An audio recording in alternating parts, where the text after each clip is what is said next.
Left Field Investors is a community dedicated to limited partner investors who are interested in building wealth through real estate investing. The community is focused on education, networking, and engagement with quality operators and partners. We provide tools, webinars, and a forum where members can discuss everything related to real estate investing, including deals, operators, investment strategies, and much more. We're adding a new tool, sponsor reviews. This will be a place where our members can rate and review operating partners to further help each other in our investment journeys. Check us out at leftfieldinvestors.com. I've raised this question to myself. What's a great deal today? How do I know what's a great deal? And it really depends on the risk. Hello, Left Fielders. Welcome to the Passive Investing from Left Field podcast. Our community is focused on networking and education to help people invest passively and think differently. Let's go. Hi, this is Tom Wheelwright, and you're listening to Passive Investing from Left Field podcast. Hello, this is Chad Ackerman, and you are listening to the Passive Investing from Left Field podcast. Today, I'd like to welcome my guest, Mike Zlotnik. Make sure I get that close Mike in Zlotnik. the ballpark. Big Mike. Zlotnik. Big Mike. Zlotnik. Close enough. Gosh, yes, you definitely might know him better as Big Mike. Mike, we appreciate you being on the show with us today. Welcome. Thank you, Chad. Really appreciate you having me. Great. So, yes, as we always like to start these out, we like to hear the journeys that our guests have been through to get to the point where they are today. Yours is a very interesting background, that's for sure, compared to many that we get. But if you could walk us through 5-10 minutes on, what you've been through to get to the point where you are today, that'd be great. Sure. So many of us have watched the movie From Russia with Love, James Bond. I'm actually not from Russia. I'm from Moldova. Originally, it's a republic of the former Soviet Union, but my native tongue, original language first was Russian. So I grew up in the former Soviet Union. I left it as a political refugee. We are a Jewish family. We left in 1989, immigrated. They killed off my father. It's a sad, sad story. But we left in 1989 with my mother. We immigrated to the United States through a journey through Austria and Italy, applied for political refugee, and the U.S. Embassy granted us. So I'm a U.S. citizen, U.S. patriot since, many, many years ago. So I live with wonderful family in Brooklyn, New York. A lovely wife, and I have 4 monkeys and a cat, 4 kids and a cat. But my journey went through a technology career, being in sort of engineering, mathematics mind type. I'm a mathematician by education. I spent a career in technology, almost 15 years, successful career, working through a number of companies, through technology startups, big banks, etc. And that career was going really well, but I was essentially tired, burned out from 15 years of a successful technology career. 2009, I kind of switched to real estate full time. My first investment in real estate was 2000. So I saw passive investing actually works. You guys do passive investing. And I did it from 2000 till 2009, realizing that's a great field to be in. That's a wonderful way to build wealth passively while you can maintain a career. But 2009 was the time for me to go full time, and that's when we started our first funds, and we never looked back. So over the years, we continued to invest in hard money loans, lots of fix and flip projects, and then we went into various aspects of commercial real estate. So now we find ourselves middle of 2024. We do a lot of commercial deals, and we like them. We like them more than residential because of the economy of scale. You can get better deals, better terms when you deploy more capital. And that's one of the benefits of the commercial space. Although we still do some hard money loans. We still work with people. We've been working for many, many years. And we like that business too. So I'm going to shut up for a second and turn the mic back to you. No, that's good. What an interesting time to get started as an operator in 2009. Though timing-wise, you actually looked out probably that things were starting to be on the upswing, that it was probably a fantastic time to get started in that side of the business. Exactly. We started funding short sale flips. If you remember, the market crashed and a lot of short sales were prevalent. And folks that did short sales didn't have financing to do double closing or ABC funding. So we started providing transactional funding, ABC funding little short sale flips. And that was the land of opportunity. A lot of deals transacted that way. Banks were not really smart. They were doing drive-by BPOs, and they were undervaluing the properties. and our borrowers would come in, pick up the property for $300,000, and then flip it to somebody else for $350,000, and the bank would approve $300,000. And that's what the business was like. No, that again, great timing to fall into that. From that point of your start through up to the last couple years, it was very high trajectory. Everything was going very well. Now we find ourselves in the most difficult economy we've been in since 2008. Can you talk about maybe what you see in today's world that you learned from 2008, 2009 when you got started that helps you with how you're managing this high interest rate environment, just the economy being the way it is? Are we in inflation? Are we in deflation now? You know, there's a lot of question marks out there that make this more interesting to be an investor these days. Can you kind of talk about where your head is today with this business, and where do you see the best investment opportunities today with the knowledge that you've gained over the last several years? Sure. That's a great question, Chad. So this lesson is as fundamental as it gets. I've learned this expression a long time ago. I still live by it. And it really says, well, it's a question. What's the difference between an optimist and a pessimist? And the difference is that the pessimist sees difficulty in every opportunity, and an optimist sees an opportunity in every difficulty. So I am an optimist by my core, and we're certainly seeing all kinds of great opportunities. Although there are difficulties out there. That's a mindset. So the first thing you do is you basically, you got to set your mind in a way that you're thinking positively, constructively, instead of focusing on what's negative out there. And what's negative out there is obviously higher for longer interest rates. They're causing grief to the commercial real estate industry, all subsectors of it. Obviously, office is massively depressed because of the COVID, multifamily is beaten up. You go to any commercial property that borrows money, right? It's just virtually everything gets bought on leverage, even low leverage. Cost of money is up, leverage is down, right? The equity experience, if you're an equity investor, is harder now than before, right?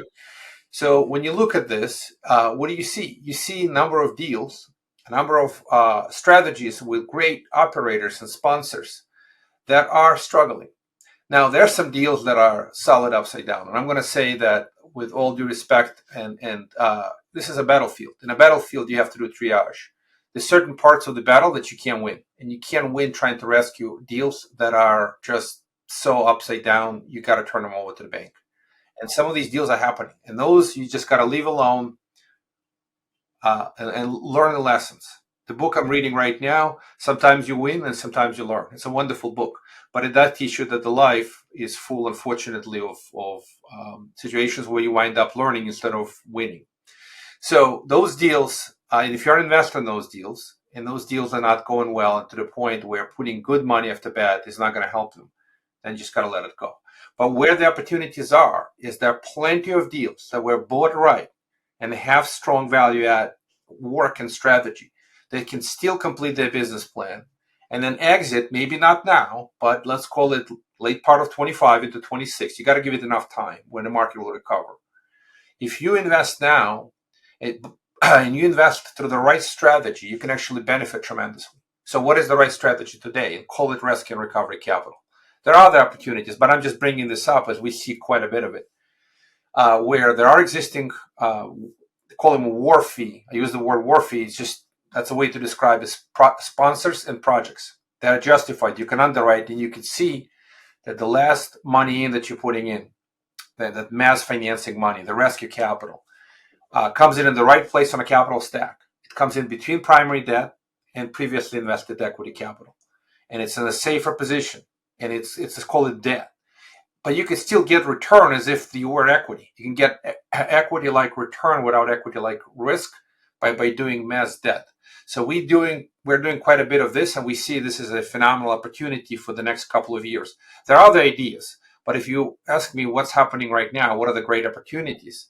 That's the opportunity sort of today. That seems to be the case, and it's been discussed, it seems, for a little bit of time now. What is your time frame that you see that this is going to be opportunistic to take advantage of? There's still some runway for this rescue capital kind of situation, this pref equity spot that you can get into, that it's still worth looking into these deals today, you think? Yeah, absolutely. So I see two big opportunities. One, I mentioned rescue and recovery capital, and I'll dive deeper into this. And second is sort of your either bridge debt or bridge pref equity or even permanent preferred equity on new acquisitions, new projects. And both of these use cases exist. So on the new ones, I'll just talk about this for a second and go back to the existing. On the new ones, what do you see? You try to do a new project, either new ground up construction or acquisition of a new property, even a phenomenal deep buy. The banks are still giving low leverage. So what you're observing is the banks have shut down their lending tremendously because they're hurting. A lot of banks are hurting. Amount of available capital is limited. So if you look at the data, the bank originations of commercial loans is fallen off the cliff. So you have very low leverage, limited supply of capital. And then raising common equity is super hard. So what you have is you have a really big gap. Call it gap funding on the new deal. So it definitely exists. We're seeing these deals. Developers have approved projects and they can't raise all the capital, and the banks are cutting their lending. So they are looking for some additional, let's just call them pref equity or gap funding for the new projects. So we'll leave that alone for a second. Go back to the rescue and recovery. On the rescue and recovery side, we're looking at solid 2 to 3 years, maybe even longer. It depends on the market conditions. Why? Because these projects are still coming. The challenges, so the higher for longer rates are building up pressure. They continue to build up pressure. And many projects burn through their liquidity, and then they do general partner loans, and then sometimes they do member loans. At some point, they run out of all that capital, and they need more. So at that point, we can come in with mass financing. So the mass financing opportunity is going to be all this year, 24, most likely all next year, 25, as more deals going to continue to come through the, let's just call distress life cycle.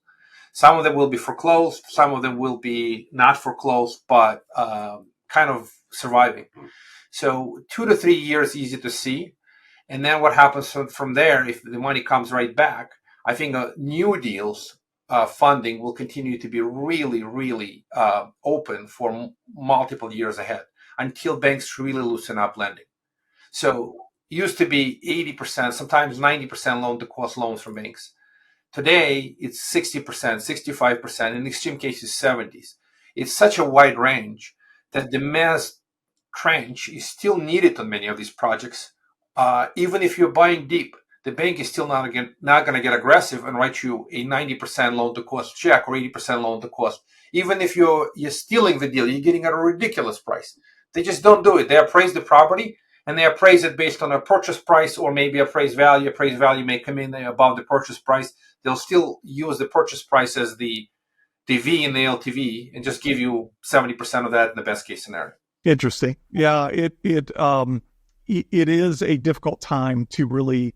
I feel like I know more about loan structures today than I've ever known in my life because we analyze it so much more this day and age, as we should have. But again, that 12-year period between 2009-10 to the pandemic, we didn't study these things as much. We got lucky that everything was just on a high trajectory.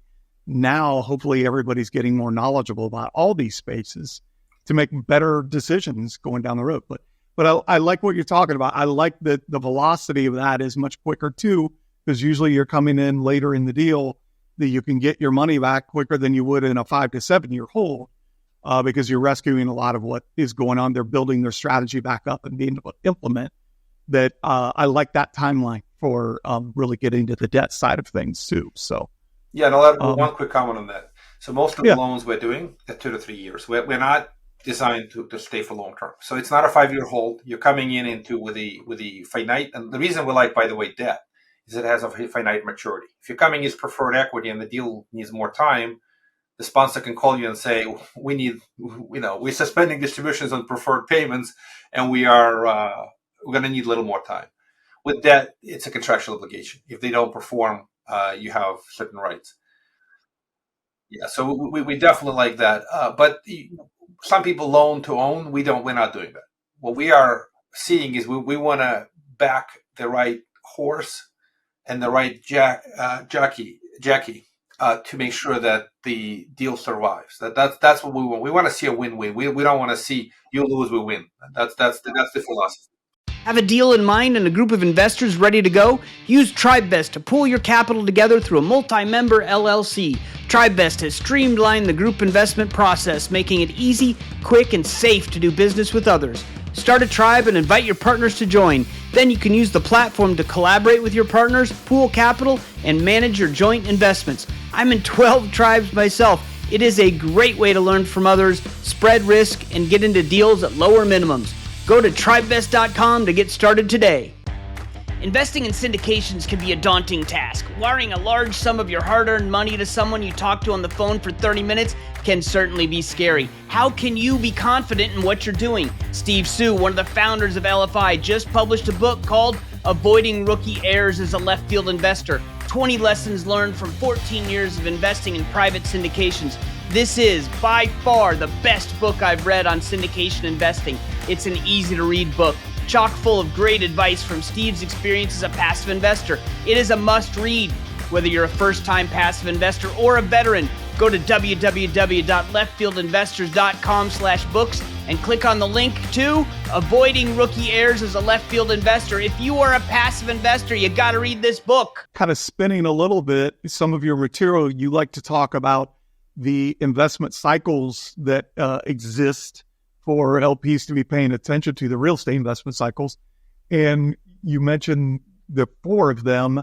Can you speak to what that investment cycle process looks like in your mind, and maybe highlight asset classes that are in each of those today that kind of help us think in terms of what you're talking about, of looking at what jockeys are doing well, what horses are doing well, which ones maybe it isn't a good time to be focusing on right now too, as it relates to all this discussion that we're having right now. Sure. So it's a classic view. This is as educational, as simple as it gets. You got 4 phases or 4 cycles, right? You have what is known recovery, expansion, hypersupply, and recession. So we find ourselves in recession in many asset classes today. So I'll just mention that, and some are still in sort of call them hypersupply and doing well. So office is in a deep recession. It's a no-brainer. It's the beaten up asset class with occupancy collapsing.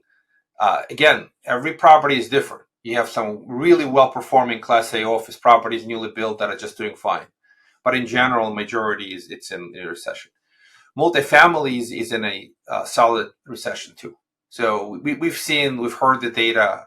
We've been valuation corrections anywhere from, let's just call them low teens all the way into 30% plus. Maybe average 20-25 around the country. It is definitely in a recession phase. And it's really suffering from higher for longer rates. It's suffering from insurance premiums hikes. It's suffering from other factors, higher costs of everything, just inflation on the construction, repairs, labor side, et cetera, et cetera. Although fundamentals could be solid from that, the rent growth has been good. So inflation has been supporting rent growth, but it is an asset class that has gone through a recession from the peak of middle of 2022. Now you've got a few other asset classes that are doing just fine. Industrial seems to be doing pretty well.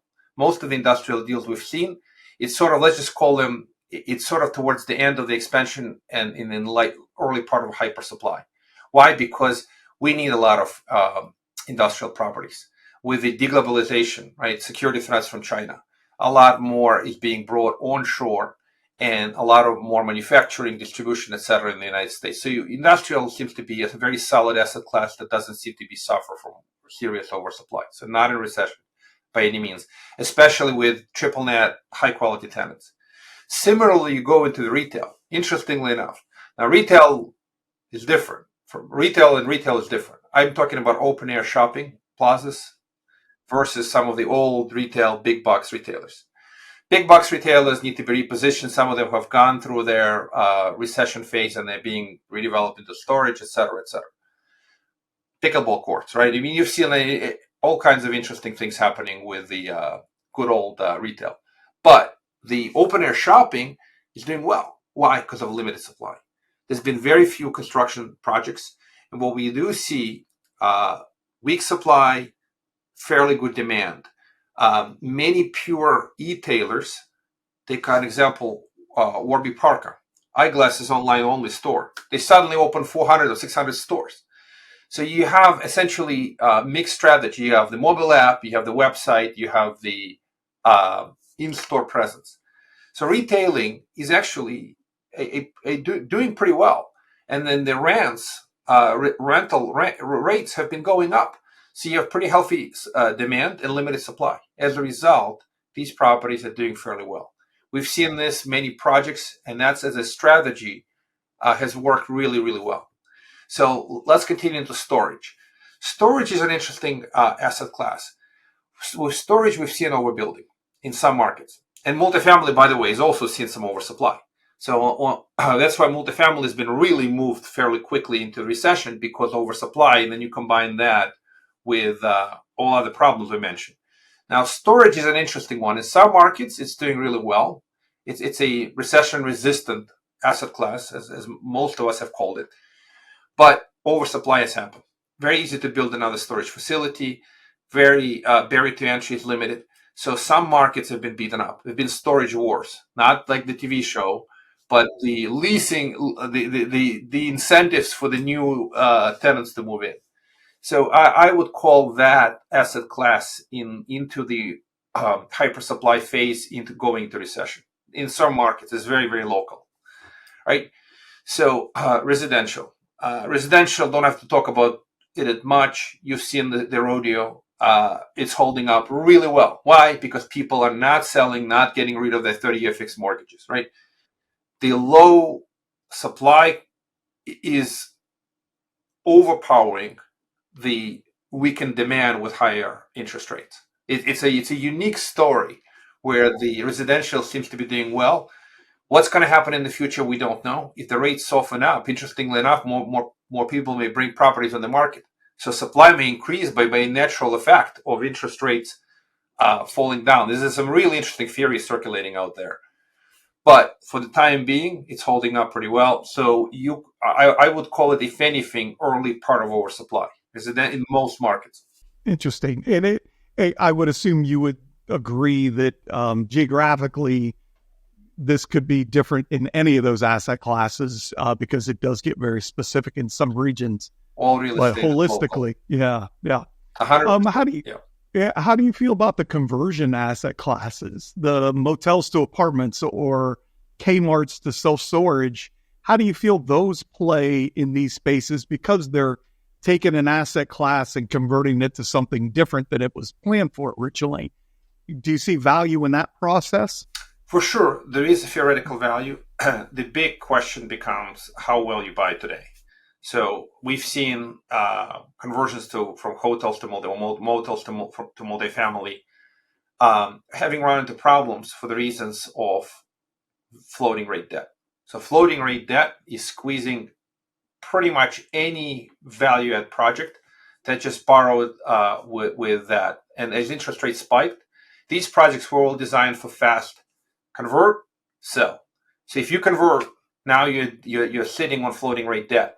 And the other issue that has happened in some markets, they converted, but they got oversupplied and they're not getting target rents. So it needs to be underwritten very, very carefully today to make sure that there's demand for these small studio units at the prices that you believe to be, not just you believe to be realistic, but the market actually points that there is enough demand for those rates. And it has to be a deep enough buy. So it's a possibility. We've seen some of these projects succeed, but many of them are running into challenges from the point of view of the financial structure, not necessarily. And this is from a few years ago. But of the new projects, if you can buy it at a great price today, and it's the right type of asset, then conversion can still make sense. On big box, old Kmart, Sears to storage, again, can the market tolerate that another big conversion? And it's got very, very difficult. This is the biggest issue today with any of these projects by far. A few years ago, this is what it worked, whether it was new construction or it was a conversion. Let me just give you an example so you can actually perceive how difficult it is to underwrite these new projects. You would be all in for $10 million and you could see future value of $14 million. May it be big self-storage facility or may it be multifamily, just an example. And the spread was good, healthy. Why? Because the cost of money was cheap. Valuations were pretty reliable. Now everything changed. So what I mean is the $14 million asset is now worth 12 based on the reduced valuations, right? And your cost of construction before it was 10 million, now it's 11. So very few projects pencil. This is what we are seeing.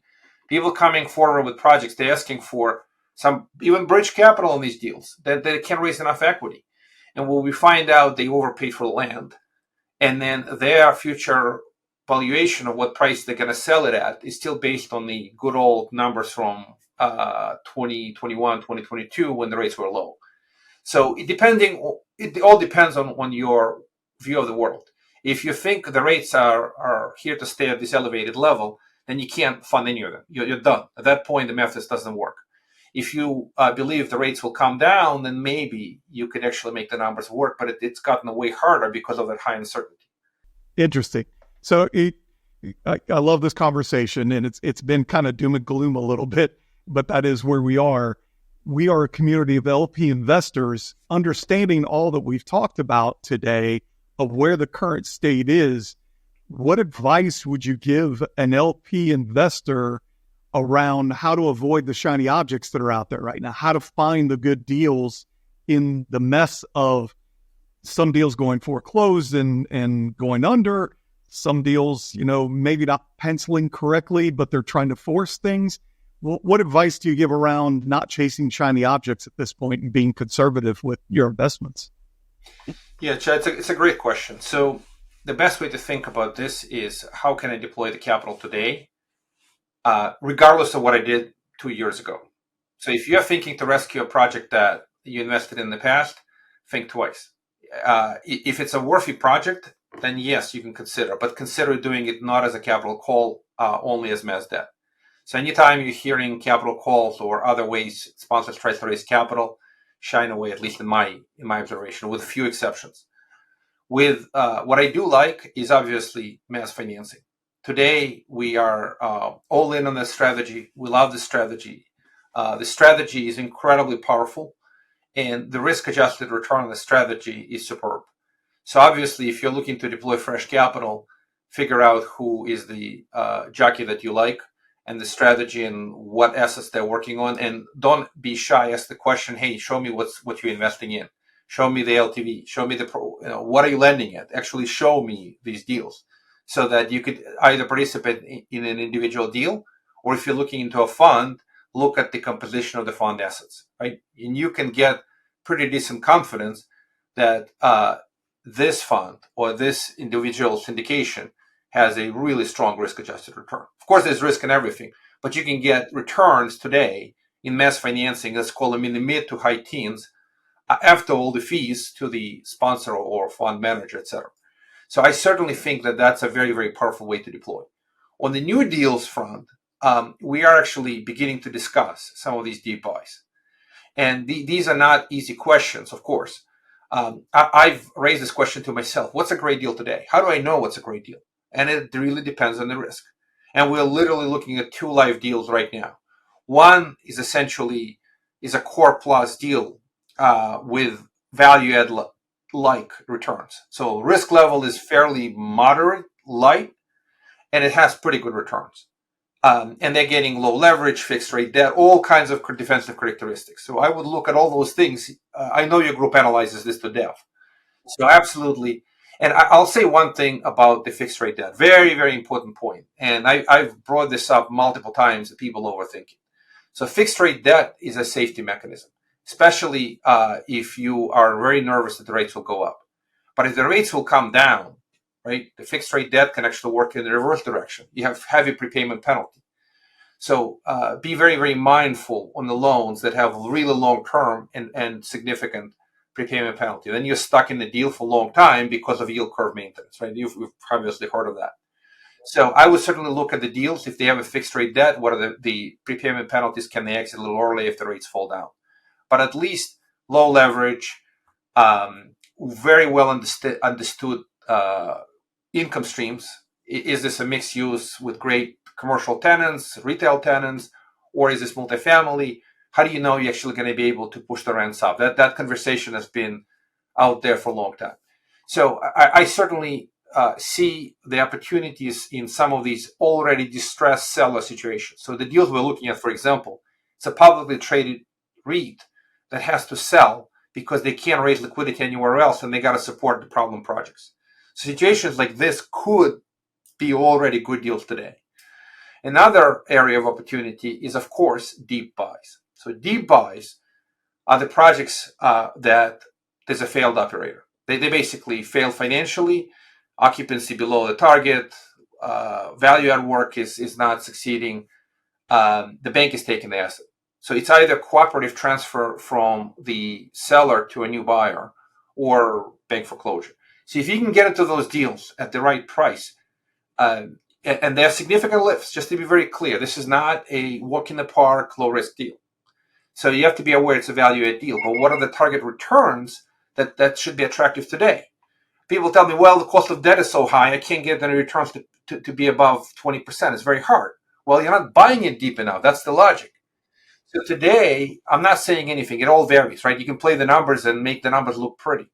But what I would love to see is to get target returns in the 30s, right? So if it's in the 30s, you're buying deep enough. If it's in the low 20s, I mean, maybe, but it's all a function of risk. So don't look at it binary. If this is a low risk core plus deal and you get a return of high teens into 20s, it's totally fine because you're getting returns that was value add used to get you in the past. But if you get the value add deal, I expect the numbers to be a little bit better. Maybe mid 20s is sort of somewhere around there. And not just look at the numbers. Look at who is the jockey, where the location is, kind of demographics, how steady is the market, et cetera, et cetera, et cetera. So it's the opportunities begin to happen. So I want to call it advice, but just more of a careful thinking. It's not all gloomy and doomy. If you have the capital and you have the what's the word for it? Courage. Because there's fear, right? And courage is acting despite the fear, right? If you have the courage to take the next step, that these deep opportunities may be beginning to happen. But I still like to play them as that is safer today as much as I can. That's my philosophy. I think that makes sense. No, I have a couple deals that have gone into foreclosure that I wish I could find the other side, who they're going to, and potentially invest in them because of the deep cut that they're getting off of the deal that I was in to begin with. So I wish I could find the other end of that and take advantage, get something out of those investments. But I'll add one comment on this. I've heard the conversation multiple times where people say, well, you invest in this asset and this asset is in trouble and the bank is going to take the asset and all invested capital can be lost. Okay. That's a terrible situation. But won't you go buy that property from the bank? And the problem with that logic is it's a brand new project, brand new initiative, brand new capital stack, brand new sponsor. And you really have to re-underwrite the whole thing from scratch. And does it make sense for you to back that jockey and write a fresh check? And are you comfortable? Even if they're getting a great price, there's still risks and unknown. But yes, you want to be on that side of the transaction. You can get the look. Just be very mindful. Hey, can you recover? This conversation is very, very unfair. Well, I put the money into this deal and it's losing all my money. You, Mr. Sponsor, go figure out how to buy it and cheap and recover me all the money. That's a wonderful thought process, and the sponsors would love to do it. The problem is they need to raise fresh capital, and maybe they could give you some, upside or better upside in the deal. But recovering the past invested money is it's kind of the money's already gone. Unfortunately, that's the best way to think absolutely, about it. Absolutely, yep. Unfortunately, it is what it is. Yes. Well, Big Mike, this was awesome. I appreciate the conversation today. The last question I'll throw out to you is a softball. We always like to ask our guests, what's a great podcast that you listen to? And you're not allowed to use the Big Mike Fun podcast because we'll already put that in the show notes. But if you could give us another podcast that you really like, that'd be great.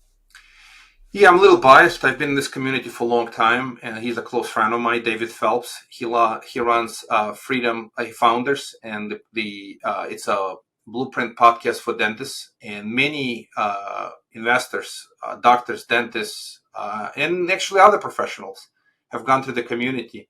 So I really like listening to David Phelps' podcast. He's just very brilliant, at the same time very down to earth.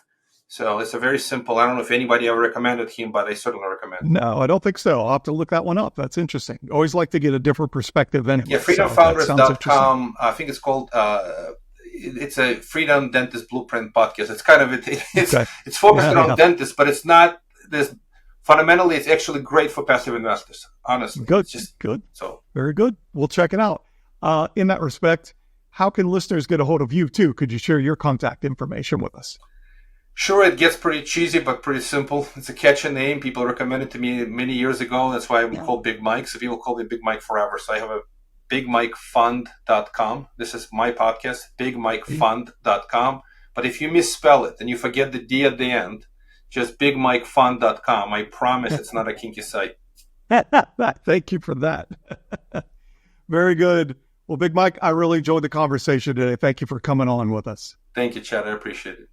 All right. We'll talk to you soon. Take care. Visor provides investors with a secure platform that displays a comprehensive view of all of their holdings on a single, holistic dashboard. From real estate syndications to private equity, crypto to traditional investments, with AI-driven, unbiased, honest insights to maximize return. Visor is your one place to rule them all. Automating performance tracking, projecting future cash flow, analyzing all your financial documents, and much more in one powerful solution, making it easy to follow the money. Sign up for a free 30-day trial now at Visor.co. Hopefully you enjoyed that conversation with Big Mike. I thought he had a lot of great things to share. I liked his perspective at the beginning of the conversation around distressed assets and taking advantage of investing in the right strategy right now with rescue debt out there, bridge pref equity situations or gap funding, all that being in place, making sure we analyze it to look for the right situation at the right time. I think it was great feedback that he had in it. The banks are hurting. Some of these are, shorter holds that we can take advantage of and still get in a good place on the capital stack and still get equity out of those. So it's worth looking into that strategy in my mindset anyway. And I liked how he talked about the different stages of the life cycle of the industry and the different asset classes, with like residential and recovery, expansion being industrial and open air retail, oversupply from storage really seems to be in some markets, and then recession really hitting office and multifamily pretty heavy in spots, not at all cases, but in spots. And then I liked his conversation around conversions and his perspective on that. I think that was really good too. And then him finishing with advice for, avoiding shiny objects. But basically it's kind of the tried and true.